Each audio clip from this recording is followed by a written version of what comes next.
हरे कृष्णाचार्य जी। मन में एक जिज्ञासा है, जैसा कि रामचरितमानस की एक चौपाई है, ढोल गंवार शूद्र पशु नारी सकल ताड़ना के अधिकारी। कृपया इसकी सही व्याख्या का बखान करें। देखिए, रामचरितमानस हो या कोई भी ग्रंथ हो, कभी कभी भी कोई ऐसी बात नहीं लिखता जिसका मतलब अच्छा ना हो। वो समाज को देख करके लिखता है। और कभी जब भी कोई कल्पना करता है तो वो उस समय के समाज की कल्पना करता है। तो सबसे पहले तो हमें ये समझना होगा कि ये ग्रंथ कब लिखा गया होगा। तो ये ग्रंथ लगभग 400 साल से अधिक पुराना है। और ये जो चौपाई लिखी गई, ये किस संदर्भ में लिखी गई? केवल हमें कहीं पर कुछ ऐसा थोड़ा सा हमारे खिलाफ दिखाई दे तो उसको उस पे जाकर के हमें व्याख्या नहीं करनी है। हमें दोनों स्थितियों को देखना है कि उस समय की स्थिति क्या थी, और जब ये ग्रंथ लिखा गया तो ये ग्रंथ में जहाँ पे कथाकार ने, कहानीकार ने भगवान के प्रति जो कथा लिखी है उसमें इसको किस संदर्भ में कहा है, तो हमें इसकी व्याख्या करनी चाहिए। तो पहले तो हम इस ग्रंथ पे आते हैं कि 400 से अधिक साल पुराना ग्रंथ है।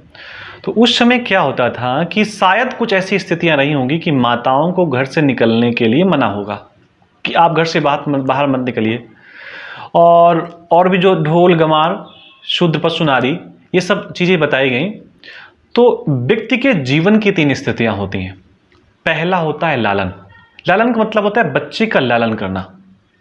दूसरा होता है पालन, बच्चे का पालन करना।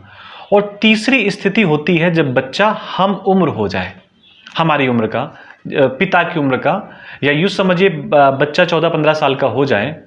तो ऐसी स्थिति में बच्चे के साथ ताड़न की प्रक्रिया की जाती है।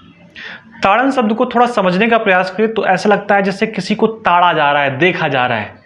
ताड़ना, हमने ताड़ा। तो ताड़ने का मतलब होता है देखना। बच्चे को ताड़ने का मतलब ये है कि बच्चा 15 साल की उम्र में क्या कर रहा है, किससे मिल रहा है, उसके दोस्त कैसे हैं।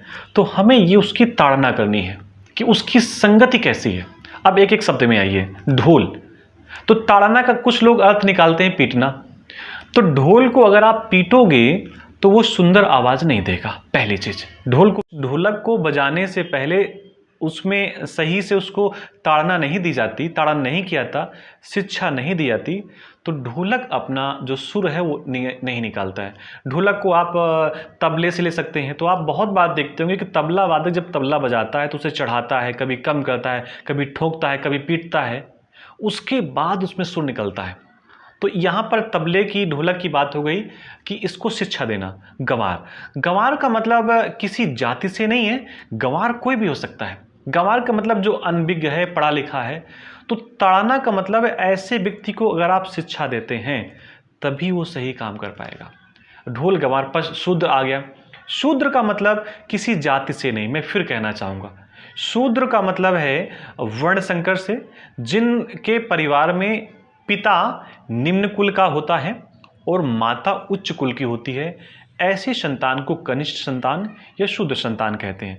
तो शूद्र का मतलब जो बहुत पीछे का है, बिल्कुल पिछड़ा हुआ है और उसको आगे आगे आने को नहीं मिला गया, तो उसको भी ताड़ना का मतलब है उसको भी शिक्षा दीजिए आप, और शिक्षा दे करके ही उसे आप आगे बढ़ा सकते हैं।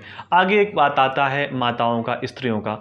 तो माताएं तो जन्म जन्मांतर से शिक्षित हैं, उन्हें अलग से शिक्षा की आवश्यकता नहीं है। लेकिन हो सकता है उस समय कोई वैकल्पिक स्थिति ऐसी रही हो कि माताओं को घर से बाहर निकलने के लिए प्रतिबंध हो या उन्हें गुरुकुल में भेजने के लिए मना किया गया हो। तो यहाँ पर चारों लोगों के संदर्भ में ये कहा गया कि ये सब लोग शिक्षा के अधिकारी हैं, ना कि इसका कोई दूसरा मतलब निकाला जाए।